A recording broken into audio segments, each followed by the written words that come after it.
کہ آپ کو ہم سے پیس چاہیے تو ٹھیک ہے, اگر پیس نہیں چاہیے تو پھر ہم آپ کے پیسز کر کے رکھ دیں گے, مرضی آپ کی, آپ کو کیا کروانا ہے. اب چلتے ہیں جی سیدھا سیدھا اپنے سوال پہ. چوہدری صاحب پہلا سوال کیا ہے فقیر محمد صاحب نے, یہ کہتے ہیں سوال چوہدری صاحب ان کا بہت اچھا ریلیونٹ سوال ہے. وہ کہتے ہیں سر اسلامی ممالک فلسطین کے معاملے پر اسرائیل کے خلاف سخت اقدامات کیوں نہیں کرتے؟ دیکھیں مسئلہ وہی ہے ٹیکنالوجی کا اور اکانومی کا, یہ ذہن میں رکھیں. اور تیسرا جو اسلامی ملکوں کا مسئلہ ہے نا, وہ جہالت بھی ہے, اور اس کے ساتھ ساتھ جو بڑے تگڑے ملک ہیں وہاں پہ بادشاہت ہے.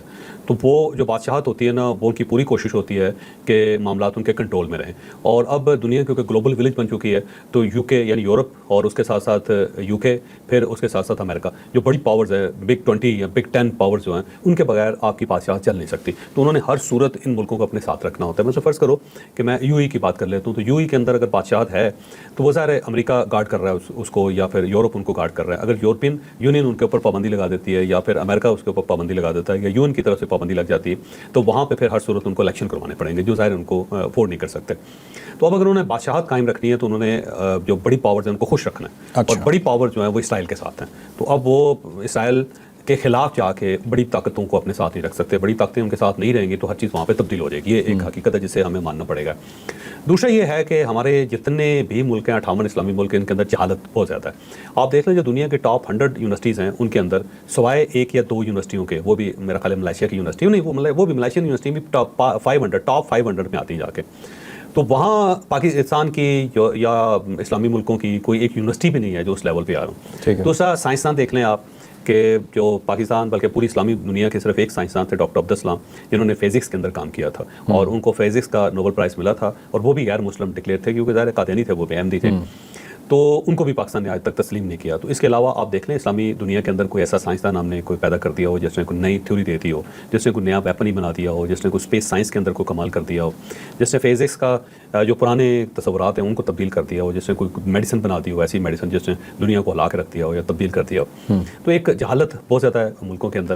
تیسری جو اسلامی دنیا ہے اس کا ایک اور ٹریجڈی یہ ہے کہ ہم ایموشن بہت زیادہ ہیں. تو ایموشنس کے ساتھ معاملات نہیں چل سکتے, عقل کے ساتھ چلتے ہیں. تو اگر آپ نے اسرائیل کو شکست دینی ہے تو پھر آپ کو عقل استعمال کرنی پڑے گی. دوسرا آپ کو علم استعمال کرنا پڑے گا جس کے اندر ٹیکنالوجی آتی ہے, اور اس کے ساتھ ساتھ پھر آپ کو اپنے مفادات سے بالا تر ہونا پڑے گا. تو جو ظاہر ہے اسلامی دنیا جو ہے وہ اپنے مفادات سے بالا تر نہیں ہو سکتی. جس اسلامی ملک کے پاس پیسہ ہے وہ ظاہر ہے ناراض نہیں کر سکتا امریکہ کو, یو کے کو, اور یورپین یونین کو.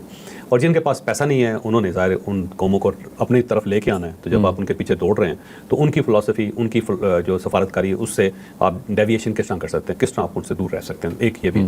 اس کے مقابلے میں نا ایک کتاب ہے, اس کتاب کا نام ہے اسٹارٹ اپ نیشن.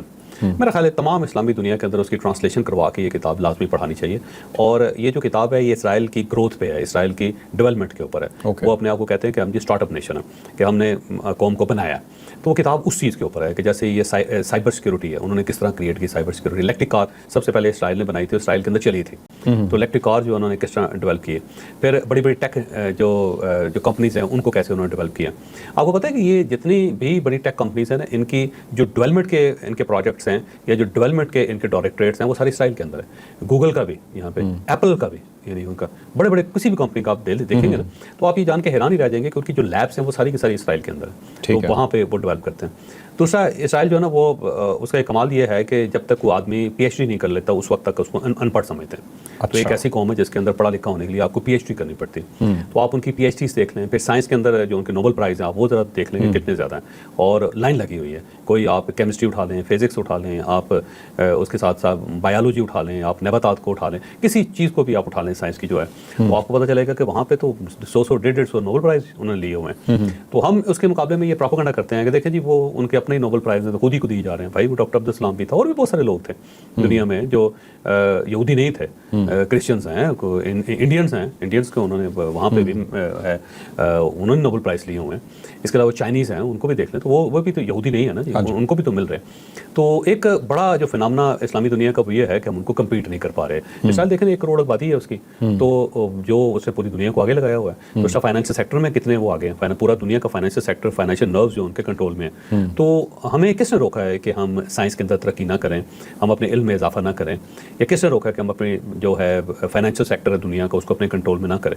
تو ہمارے پاس بھی تو اوپن مارکیٹ ہے, لیکن بدقسمتی سے ہم پوری اسلامی دنیا مل کے بھی پیسہ اکٹھا کر کے بھی ایک ایسی یونیورسٹی نہیں بنا سکی جو ویسٹرن ورلڈ کی یونیورسٹیز کا مقابلہ کر سکے, جو ہارورڈ کا مقابلہ کر سکے, آکسفورڈ کا مقابلہ کر سکے, کیمبرج کا مقابلہ کر سکے. جو لندن اسکول آف اکنامکس کا مقابلہ کر سکے. بہت یونیورسٹی سے لائنیں لگی ہوئی سائڈ پہ آپ دیکھیں نا.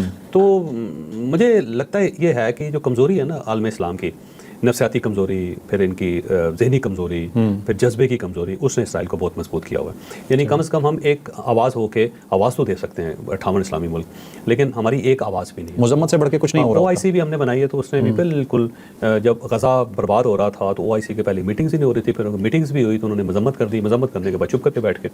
تو وہ ہماری بدقسمتی ہے. یہ جب تک عالم اسلام اپنے آپ کو علم کے لحاظ سے آگے نہیں کرے گا, دفاعی لحاظ سے پازیٹیو نہیں کرے گا, جیسے کہ سعودی عربیہ نے ایک انیشیٹو لیا تھا, انہوں نے اسلامی دنیا کی ساری افواج کو ایک پلیٹ فارم پہ اکٹھا کر کے ایک یونائٹڈ فوج بنانے کی کوشش کی, جس میں جنرل راحیل شریف صاحب کو لے گئے, لیکن وہ فوج آج تک نہیں بن سکی. چلے کم از کم آپ افواج کو اکٹھا کر لیں, دنیا کو پتہ چلے, یونٹی کریٹ نہیں, دنیا کو پتہ لگے کہ 50 لاکھ فوج ہے ان کی اپنی, تو چلیں پھر بھی شاید کوئی دنیا گھبرا جائے. اچھا, اس کے مقابلے میں جو غزہ کا انسیڈنٹ ہوا ہے نا, یا فلسطین کے انسیڈنٹس ہو رہے ہیں, اس کے مقابلے میں آپ چھوٹا سا کرسچن ملک ہونا, ذرا اس کے اوپر حملہ کر کے دکھائیں, ذرا رگڑ کے رکھ دے گی ساری دنیا کھڑی ہو کے. یا آپ کسی ابھی پچھلے دنوں واشنگٹن میں 2-3 جیوش جو ان کو قتل کیا گیا نا, دیکھو پورا اسرائیل کھڑا ہو گیا, اور امریکہ جو ہے کس طرح انویسٹیگیشن کرنے پہ مجبور ہو گیا. تو یہاں پہ پورا اسلامی ملک برباد ہو جاتا ہے. 53,000 لوگ شہید ہو چکے ہیں غزہ میں, اور ان کی آواز تک 14,000 بچے ہیں جو اس وقت خوراک کی کمی کا شکار ہیں, جو زخمی ہیں, جن کو دوائیاں چاہیے, اور نہ ان کو ادویات مل رہی ہیں, نہ ان کو خوراک مل رہی ہے, نہ ان کی کیئر کی جا رہی. لیکن وہی ضمیر جو ہے, یہ آپ جو بتا رہے ہیں پروسیس, تو مطلب آج سے بھی سٹارٹ کریں تو کافی لمبا ہوگا, ہمیں اس میں جنریشنز لگ جائیں گی امپروو کرنے میں. یہ فی الوقت فوری طور پہ غزہ کا کیا حل ہے, مطلب وہ مرے جائیں گے سب لوگ اس طرح؟ دیکھیں وہ اسلامی دنیا ہی ہے, وہ امریکہ کی محنت کرے, یورپینس کی محنت کرے, محنت کر کے ہی ان کا کوئی بچایا جا سکتا ہے. جیسے کہ ڈونلڈ ٹرمپ کہہ رہے ہیں جی ہم وہاں پہ صاف کر کے ایک نیا ملک آباد کر دیں گے, نیا شہر آباد کر دیں گے. تو اسلامی دنیا لے لیں, انہیں کہ جی ہم لے لیتے ہیں اور ہم اس کو ڈیولپ کر لیتے ہیں, اور چلیں ڈونلڈ ٹرمپ کے کہیں جی آپ کو شیئر دے دیں گے اس کے اندر, سارے پیسے ہم خود لگاتے ہیں. تو اس ٹائپ کا بھی کوئی انیشیٹو لے لینا, تب بھی جا کے وہ بچ سکتا ہے. اور اگر یہ نہیں کیا جاتا تو آنے والے دنوں میں کرائسس پڑتا جائے گا. دوسرا, اسلامی دنیا جو ہے نا, میں تھوڑا سا میرا دوسرا ویو ہے, میں معافی چاہتا ہوں, ہو سکتا ہے آپ کے ویو سے اتفاق نہ کرتا ہو, کہ اگر تو آپ لڑ نہیں سکتے تو پھر آپ کو جنگ چھیڑنی نہیں چاہیے. ایک جاپنیز محاورہ ہے بڑا زبردست, اور انہوں نے یہ سیکھا تھا ورلڈ وار سیکنڈ سے, اور محاورہ یہ ہے کہ وہ جنگ جو آپ جیت نہیں سکتے اسے آپ کو شروع نہیں کرنا چاہیے. ٹھیک, تو غزہ کا ٹریجڈی یہ ہے کہ جو حماس تھی اسے شاید یہ یقین تھا کہ ہم یہ جنگ جیت جائیں گے, اور انہوں نے جنگ چھیڑ لی, اور جب کہ انہیں یہ چاہیے تھا کہ دیکھتے کہ اگر ہم اس کو منطقی نتیجے پہ نہیں پہنچا سکیں گے, ہم نہیں جیت سکیں گے, تو ان کو یہ کام نہیں شروع کرنا چاہیے. ٹھیک ہے, اس کا نتیجہ یہ نکلا کہ دیکھیں وہ غزہ پورا برباد ہو گیا, تباہ ہو گیا, اور انہوں نے بغیر دیکھے ایک دن صبح اٹھے اور حملہ کر دیا, وہ 5-6 ہزار میزائل چلا دیے. چلو آپ نے چلا دیا, آپ نے فرسٹ اسٹرائک کر لی, اس کے بعد وہ تو پھر 1.5 سال مسلسل کرتے ہیں نا.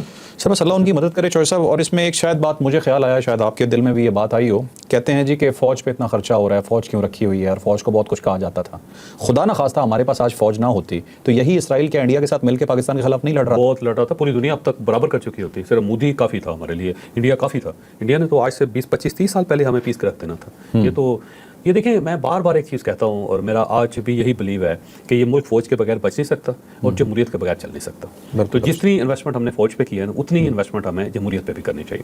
تمام سیاسی جماعتیں جو ان کے منشور بنوانے چاہیے, اور اس کے بعد جماعتوں کو شخصیات سے بالاتر کرنا چاہیے, اور اس کے ساتھ ساتھ تمام جو پولیٹیکل پارٹیز ہیں ان کے کالج بننے چاہیے تاکہ وہ نئے لوگوں کو ٹرین کر سکیں, اور تھنک ٹینکس کریٹ ہونے چاہیے تاکہ وہ بڑے برین کریٹ کر سکیں, اور اس کے بعد پھر ان کو الیکشن لڑنے کا پورا موقع ملنا چاہیے, اور جو الیکشن جیتے اس کو گورنمنٹ بنانے کی اجازت دی جائے. لیکن اس کے ساتھ ایک کمٹمنٹ ہی ہونی چاہیے کہ وہ فوج کے سسٹم کو نہیں چھیڑے گا. ٹھیک ہے, اور وہ فوج کے سسٹم کو نہیں چھیڑتا, اور اپنے وہ بڑے برین کے ساتھ, ماہرین کے ساتھ اگر وہ گورنمنٹ بناتا ہے اور چلاتا ہے تو بہت اچھی بات ہے. پھر ہی ملک ہی چل سکے گا, ویسے نہیں چلے گا. اور نیکسٹ الیکشن میں عوام کو پوچھنا بھی چاہیے کہ آپ نے منشور میں یہ دیا تھا تو آپ نے یہ پورا کیوں نہیں وہ کیا. اگر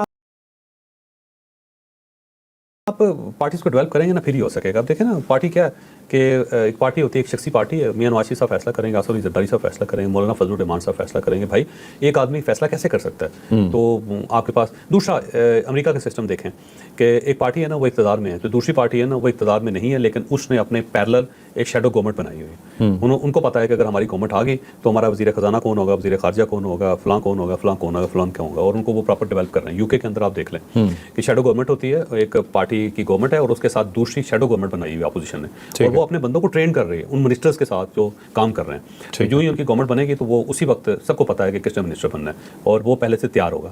تو اب اس کے مقابلے میں پاکستان کو دیکھ لو, 1.25 سال ہو گیا تقریباً, تو 1.25 سال میں یہ گورنمنٹ اپنی کیبنٹ پوری نہیں کر سکی. اب یہاں پہ ہوتا یہ ہے کہ ایک منسٹر ہے اس کے پاس قلم دان ہے 6 مہینے کے بعد اسے وہ قلم دان لے کے کسی اور کے حوالے کر دیا جائے گا اور اسے کسی اور وزارت میں دھکیل دیا جائے گا.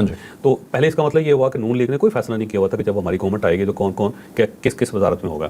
اور دوسرا یہ ہے کہ اب اگر ہم نے یہ منسٹر بنا دیا ہے تو اس کے پاس کتنا عرصہ یہ قلم دان رہ سکتا ہے. آپ اس طرح اگر چلتے ہوئے گھوڑے سے بندے کو اٹھا کے نیچے اتار کے اس کی جگہ دوسرا بندہ بٹھائیں گے تو پھر وہ گھوڑوں کے نیچے رونتے جائیں گے, ڈرائیور چینج کریں گے یا پائلٹ کو بدلیں گے تو کیا ہوگا اس کا نتیجہ.